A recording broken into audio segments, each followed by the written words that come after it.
Jah, toimib. Ma näitan siit ühte lahedat võtet, kuidas maaga ühendust luua saab.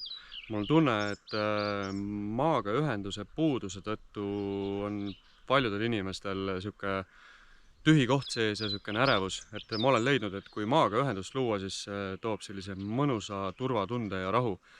Ja ma näitan ühte lahedat võtet, kuidas seda teha.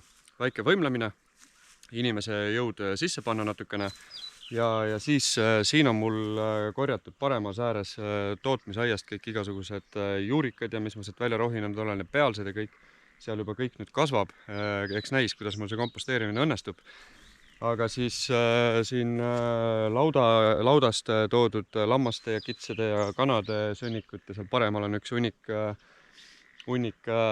kuivatatud või mis kuivatatud, ühe heinapalli põhi ühesõnaga, mida lambad ja kitsed ei söönud. Ja siis ma niitsin siit juurest lähedalt veel värsket lopsakat lämmastikku rikast heina ka veel ja laon selle kõik nüüd siia võrgu sisse kihiti. Pärast räägin edasi.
No nii, pool tunnikest mõnusat köhalist võimlemist ja komposthunnik valmis.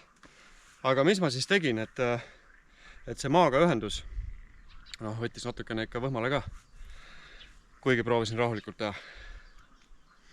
Okei, ma jooksin korra ka vooliku järgi. Aga kus see ühendus siis tuleb? Ma mõtlen, et ühendus tuleb kommunikatsioonist. Ehk siis, kui ma tahan kommunikeerida, siis mul on vaja mõista või kuidagi aru saada siis loodusest ja nendest erinevatest ökosüsteemidest, mis on meie jalge all ja silmaga nähtavas osas ja kõik nii. Ja ma olengi nüüd aru saanud, et näiteks bakterid ja seened, nad vajavad eluks mingit teatud elukeskkonda, eks ole. Ja ma tean, et neil on termofiilsetel bakteritel on vaja siis sellist keskkonda, kus on hapnikku, kus on niiskust, süsinikku ja lämmastikku.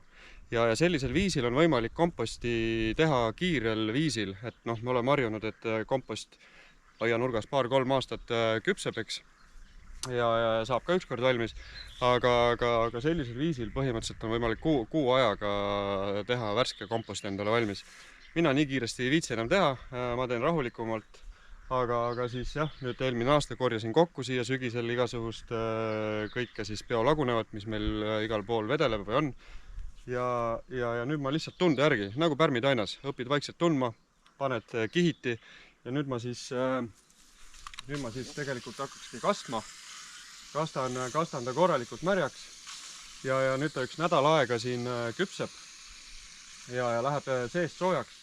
Ja siis kui ta on juba kuumaks läinud seest, seda saab mõõta termomeetriga ka, kui ta nüüd on kuumaks läinud seest, siis on paras aeg teda õhutada ja segada ja ringi visata. Hästi lihtne, võtan selle võrgu siit ümbert ära, tõstan kõrvale ja lihtsalt lappan ümber, läheb mingi pool tunnikest. Ta muidugi siin vajub kokku kõvasti, hakkab ju järjest komposteeruma. Põhimõtteliselt me tegime elukeskkonna bakteritele ja seentele, mida me soovime, et nad nüüd siis lagundaksid selle ära. toituksid sellest, mis ma siia neile kokku ajasin. Ehk siis kõik see on toitainete ja mikroelementide kogum siin nüüd. Ja nüüd ma annangi sobiva keskkonna neile ja ma tunnen, kuidas ma taipan ja mõistan, kuidas see toimib kõik ja ma nagu kommunikeerikski nüüd siis ma nagu astun sellesse sümbioosi ise sisse, panen natukene oma jõudu juurde ja olen selle sümbioosi justkui osa ja tegelikult siis ka selle sümbioosi juht ja käivitaja.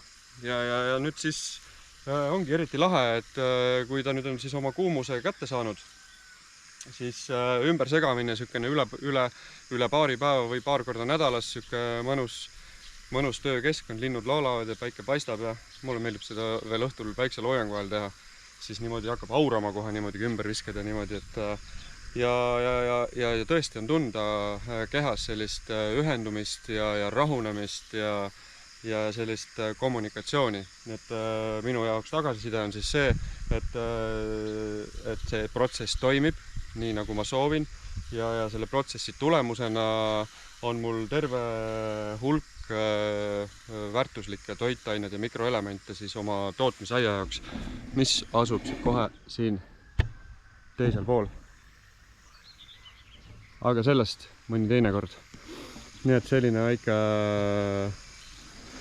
väike maaga ühenduse nipp. Tšau!